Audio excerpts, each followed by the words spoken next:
S'habiller pour nous, c'est un réflexe. Mais pour un enfant à besoin spécifique, c'est comme essayer d'ouvrir un coffre-fort en tâtonnant dans le noir. Est-ce que votre enfant lutte pour s'habiller seul ou est-ce que chaque matin devient un moment de stress où vous finissez par tout faire à sa place?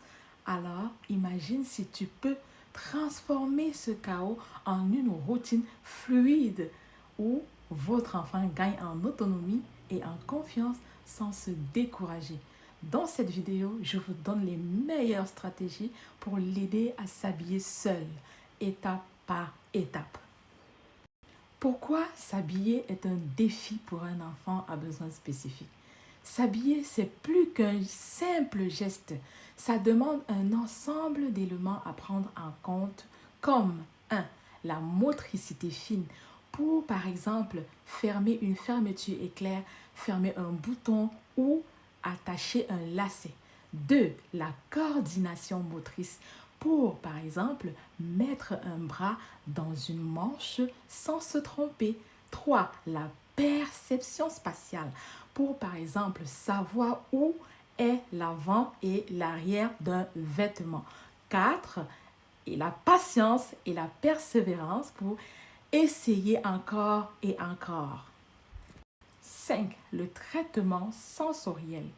Certains enfants sont hypersensibles aux textures, aux étiquettes ou aux coutures. Pour un enfant à besoins spécifiques, ces étapes sont autant de mini-défis qui, mis bout à bout, peuvent être décourageants. Prenons l'exemple de Tom, 5 ans, TSA, trouble du spectre de l'autisme. Il n'aime pas les étiquettes.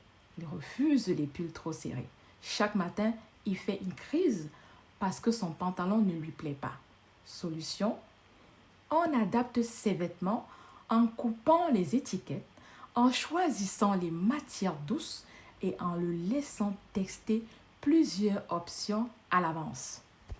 Les erreurs qui empêchent l'autonomie sont: erreur numéro 1, faire à la place de l'enfant pour aller plus vite.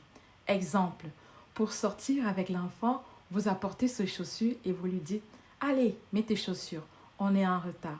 Problème: il ne pourra jamais progresser s'il n'essaye pas par lui-même. Comme solution, donnez des missions adaptées. Tu mets tes chaussures, je fais le reste. Utilisez la méthode du je fais, tu fais. D'abord, on lui montre, ensuite, on fait ensemble. Enfin, il le fait seul. Prenons l'exemple de Lisa, 7 ans, dyspraxique, qui a la difficulté de boutonner son manteau. Comme solution, on commence avec des boutons extra larges, puis on réduit la taille progressivement. Erreur numéro 2, des vêtements trop compliqués. Par exemple, des vêtements avec des fermetures trop dures, des lacets au lieu des attaches à velcro égale frustration. Solution: commencez avec des vêtements simples, pantalons élastiques tels des joggings, les vêtements avec des attaches à velcro ou des t-shirts larges. Adoptez l'astuce progressive. Ajoutez des défis petit à petit.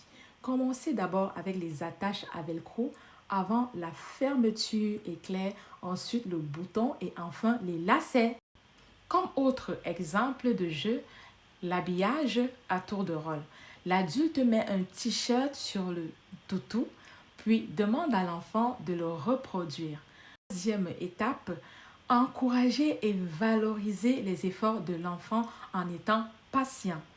Félicitez-le. Wow, aujourd'hui tu as mis ton pantalon tout seul. Acceptez les imperfections. L'objectif n'est pas que ce soit parfait, mais qu'il progresse. Encouragez la régularité. Plus il pratique, plus il devient autonome. Exemple, Nathan, 8 ans, TDAH. Il oublie souvent l'ordre de ses vêtements. Solution: une fiche ou une séquence visuelle avec l'ordre: sous-vêtements, pantalons, t-shirts, chaussettes, chaussures et tout va bien. Prenons l'exemple de Antoine, 6 ans, avec un trouble du tonus musculaire. Au début, il portait uniquement des baskets avec des attaches à velcro. Maintenant, il fait un premier nœud sur ses lacets et l'adulte finit. C'est pas beau ça? Comment aider concrètement votre enfant à être autonome? Voici 3 étapes clés. Première étape, préparer l'environnement et les vêtements adaptés. Simplifier ses choix. Moins il y a d'options, plus c'est facile. Préparez ses vêtements la veille et mettez-les dans un panier spécial habillage du matin. Ajoutez des repères visuels. Un autocollant devant ou derrière, des chaussettes avec un logo sur le dessus pour éviter la confusion entre le pied gauche et le pied droit. Facilitez les gestes. Remplacez les boutons par des velcro si nécessaire. Deuxième étape, pratiquez en transformant l'habillage en un jeu. Exemple, le jeu du chrono ou du time timer. Tu mets tes chaussures avant que le sablier se termine. En conclusion, s'habiller est une compétence complexe, surtout pour un enfant à besoins spécifiques. Évitez de tout faire à sa place, mais accompagnez-le avec des petites missions. Facilitez-lui la tâche avec des vêtements adaptés et des repères visuels. Transformez l'apprentissage en un jeu pour le motiver davantage. Soyez patient et valorisez chaque effort, même s'il paraît tout petit. Maintenant, dites-moi en commentaire, votre enfant a-t-il des difficultés à s'habiller seul? Quelle astuce allez-vous essayer en premier?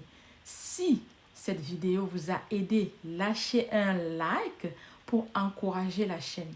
Partagez cette vidéo avec d'autres parents qui en ont besoin. Abonnez-vous surtout pour plus de conseils sur l'autonomie et le coaching parental. Rappelez-vous, chaque petit pas vers l'autonomie est une grande victoire pour votre enfant. À très vite dans une prochaine vidéo.